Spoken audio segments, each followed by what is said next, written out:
Israel. Nuclear alert sounds in the street. Right now, the launch of missiles with nuclear warheads is being prepared. The news shocked the world. The military gathers at the main headquarters while the rulers head for cover. One more minute and 100-ton missiles will fly out of the launch pits, destroying all life on the Earth's surface. Such a report is quite possible, but the Israeli military knows how to do without using these weapons. In addition, no one from the Israeli authorities has made official statements about the existence of such warheads, and it'd be a foolish step to reveal such an ingenious and long-playing bluff. Currently, the Israeli armed forces have launched airstrikes against the Gaza Strip using both AH-64 Apache helicopters and tactical aircraft with guided weapons. The question naturally arises, what is Israel's arsenal of ballistic and cruise missiles, and how powerful is it? We know exactly what kind of missiles Israel has and what they're capable of. Whether it's the supermassive Jericho hypervelocity missile or the Lahat self-guided tank shell, Israel's range of missile weapons is simply amazing and can be used in any situation. At the moment, there are no indications and warnings that tensions are high, that we are under the threat of a ballistic missile attack, but we could use it if the situations would change. To begin with, Israel has its own line of cruise missiles called Popeye 1 and Popeye 2. The first type was adopted back in 1986 and was designed specifically for use on the F-15 fighter jet. This huge missile weighs 3,000 pounds, including 800 pounds of the warhead. The flight range is 50 miles and it flies at a speed of 340 miles per hour. The missile also has a certain feature that's more of a disadvantage than a benefit. Along with the Popeye, the launcher, weighing an additional 1,900 pounds, needs to be installed on the aircraft. You can have good missiles, but if you can't target them with good radar that maintains a lot, that provides accurate ranging information, engagement information, then they're not a lot of use. Such a load reduces the speed of the aircraft, and it's not surprising that the F-15 Eagle was chosen to transport the missile, as it's a real behemoth among fighters. Despite being launched in 1980, it still remains in the ranking of the fastest fighters, and even the F-35 cannot compete with it. It's all about speed. 1,930 miles per hour is no joke, and with a range of almost 3,100 miles, this fighter has no equal. It can fly over open enemy positions and destroy them with an accurate missile launch. But it will have to try to bypass air defense. But wait, Israel has a missile that can do that. We know what our actual weapon system is capable of. We have hands on. We're ready to do that whenever we need to. LoRa is a tactical missile system designed to destroy enemy air defense. This requires high speed, and strangely enough, Israel does not report exact figures. However, there is evidence that LoRa can exceed the threshold of 3,700 miles per hour. Before you know it, it'll be flying across the city, leaving a deafening roar behind. Likewise, the enemy will not be able to shoot it down because there's currently no system that can shoot down this missile, except for one, which we'll discuss later. LoRa can be used in both land and sea versions to destroy the most important elements of an enemy base, such as communication nodes, power plants, air defense batteries, etc. It's seen as the epitome of autonomy. You're in control of everything happening at the target end. Surprisingly, Israel offered to sell the missile's blueprints to allied countries, including the United States, but no one was interested. But it's for the best, because no enemy knows exactly how LoRa is structured. While this missile freely destroys enemy air defense, there's only one system that can withstand it, and it's also based in Israel. The Iron Dome is a unique missile defense system installed throughout Israel. It protects the country's territory by intercepting and destroying short and medium-range missiles. The first advantage of the Iron Dome is its mobility. It can move from place to place, taking the necessary position before intercepting enemy missiles. Speaking of which, the missile is capable of detecting and destroying tactical unguided missiles and artillery shells, and in 2015 it was able to eliminate maneuverable aircraft and drones at an altitude of up to 10 kilometers.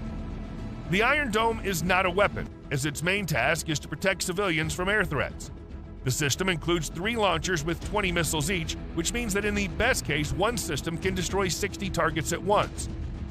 Its goal is to, as much as possible, intercept rockets. Each Iron Dome projectile can identify and attack its target, and it doesn't even need to hit it accurately, as the projectile explodes nearby, shattering into fragments that knock down the threat. This is how Iron Dome missiles can destroy even much faster enemies. An interesting fact is that this system is entirely an Israeli development, but the United States has been providing financial support for the Israeli Iron Dome for about a decade, spending a total of $1.6 billion on its production and maintenance. I would say around 90% of the interceptions we wanted to make, we make, but still there's too many rockets raining down here.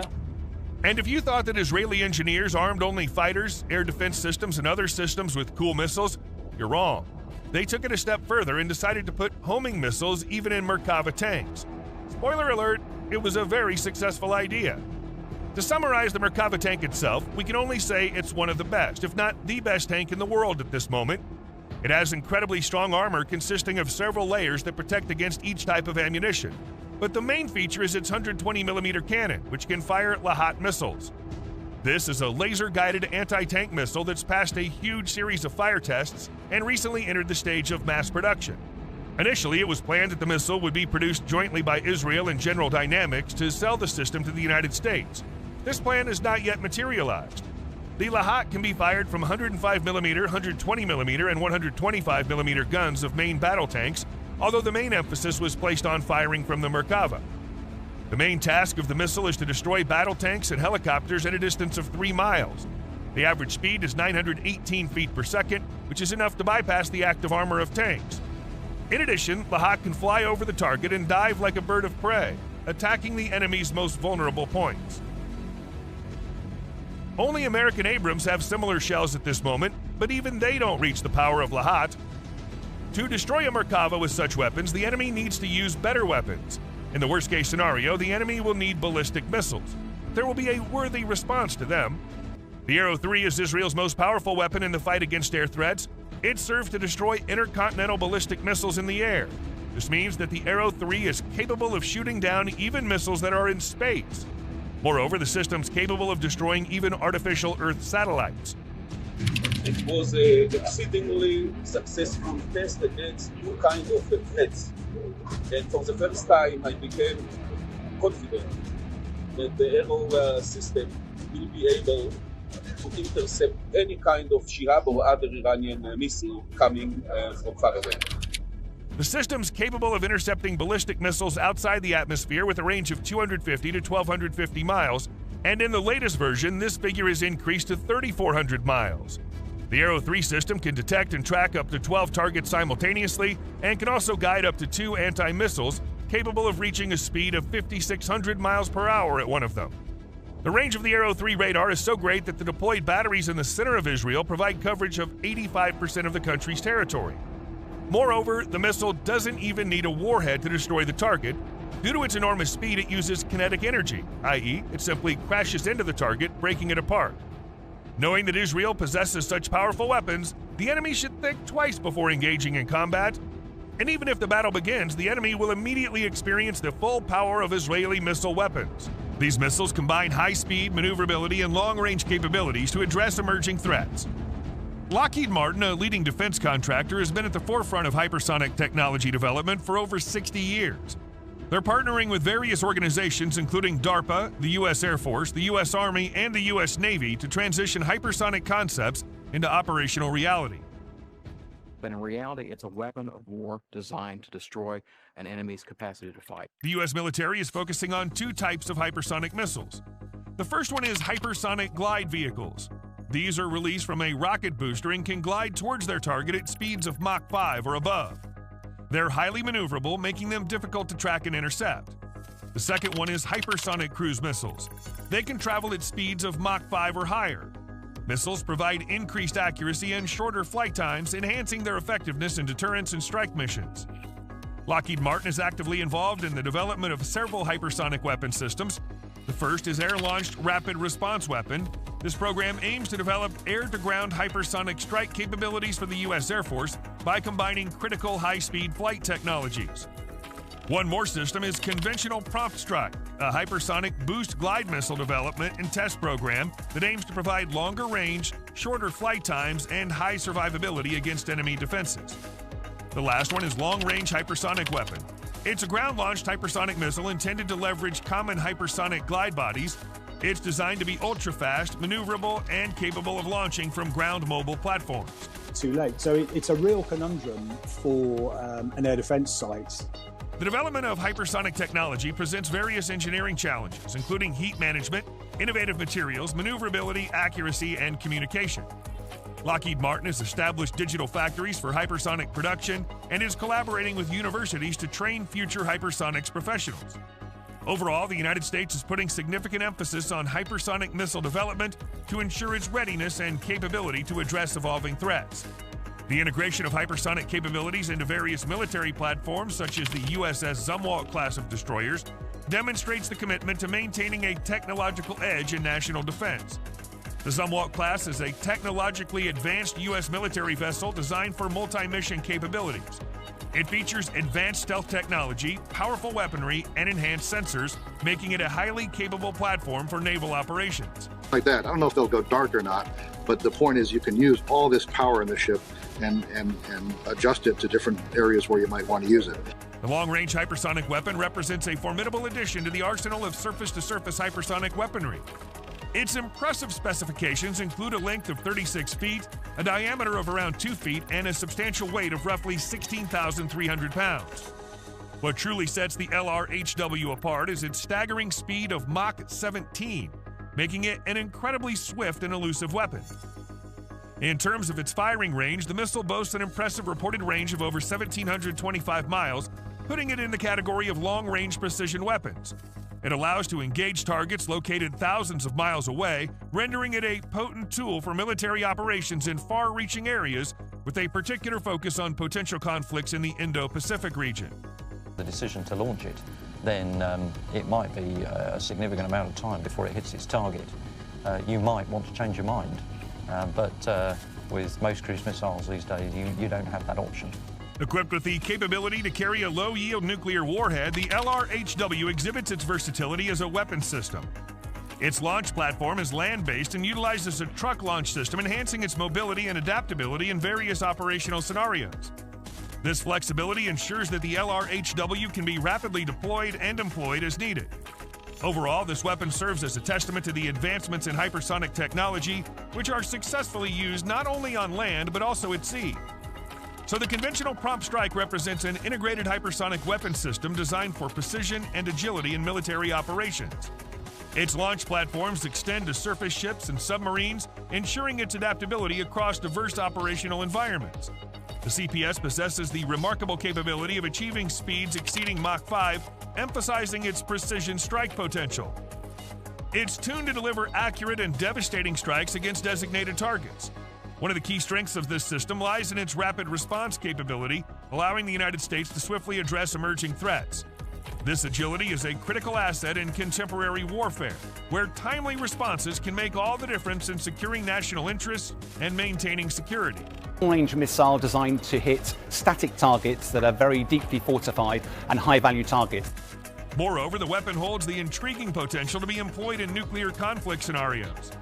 In this context, it could potentially replace traditional nuclear weapons for certain types of targets, offering a nuanced and less escalatory approach to deterrence and engagement.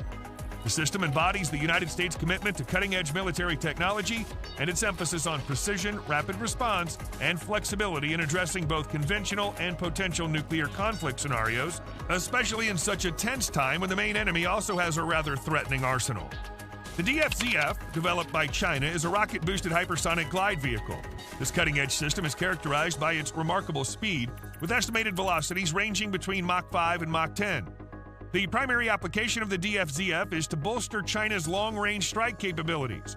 Its precision strike capabilities are particularly significant in the context of anti-ship ballistic missiles and land attack roles.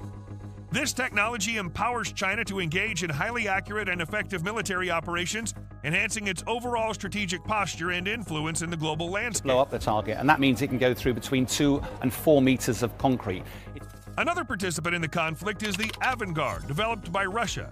It's a hypersonic warhead designed to be mounted on intercontinental rockets. Its primary application should be to grant Russia a theoretical global reach, ensuring its capability to reach distant targets swiftly and effectively. But something went wrong. According to the developers, one feature of the Avangard is its warhead flexibility. It allows for the creation of high-precision strategic weapons with non-nuclear warheads. This system enhances Russia's strategic capabilities. So what does all this mean when it comes to dominating the landscape of modern warfare? The LRHW long-range hypersonic weapon and CPS conventional prompt strike missiles developed by the United States have distinct qualitative features, advantages. First, their hypersonic glide vehicle design enables them to have exceptional maneuverability during flight. This feature makes them highly unpredictable and difficult to intercept, enhancing their effectiveness in striking designated targets accurately. Additionally, these missiles can travel at high speeds, exceeding those of traditional ballistic missiles. This characteristic reduces the response time for engaging targets and offers a rapid strike capability. Moreover, both missiles have an extended range, allowing them to reach highly distant targets and improving the operational reach of the military. However, these missiles also come with specific disadvantages. One of the primary challenges is the complexity and cost of development. The advanced technology and materials required for hypersonic glide vehicles make their production expensive and technologically demanding. Additionally, due to their reliance on glide vehicles, the payload capacity of these missiles is limited compared to traditional ballistic missiles. Although their maneuverability and speed enhance accuracy and precision, the reduced payload could reduce their potential destructive power. Furthermore, LRHW and CPS missiles face vulnerability during the boost phase. This vulnerability may make them susceptible to interception by advanced missile defense systems. In contrast, China's DF-ZF missile and Russia's Avangard missile possess their own unique features. The DF-ZF is a hypersonic glide vehicle launched from ballistic missiles. It aims to enhance China's land target strike capabilities and potentially overcome enemy missile defense systems. On the other hand, the Avangard missile from Russia is a hypersonic glide vehicle developed specifically for delivering nuclear warheads. It can attain extraordinary speeds up to Mach 20, enhancing Russia's nuclear deterrence capabilities. While the American missiles offer maneuverability, speed, long range, and precision as key advantages, it's important to note that the DF-ZF and Avangard missiles have different objectives and applications. A detailed qualitative comparison of DF-ZF and Avangard with LRHW and CPS would require specific information on the former two missiles, which is not available in the given context. The intensifying rivalry between the US, Russia, and China is driving a competitive race to dominate modern warfare, marked by the development of advanced hypersonic weapons and strategic technologies. The relentless pursuit of innovation by these superpowers reminds us that we're on the brink of a new chapter in human history, one where precision, speed, and adaptability will redefine the balance of power. As we witness these incredible advancements, it's vital to remember that with great power comes great responsibility. How these technologies are wielded in the years to come will determine the course of our shared destiny. Stay informed, stay vigilant, and stay engaged, for the future of peace and security rests in our collective hands.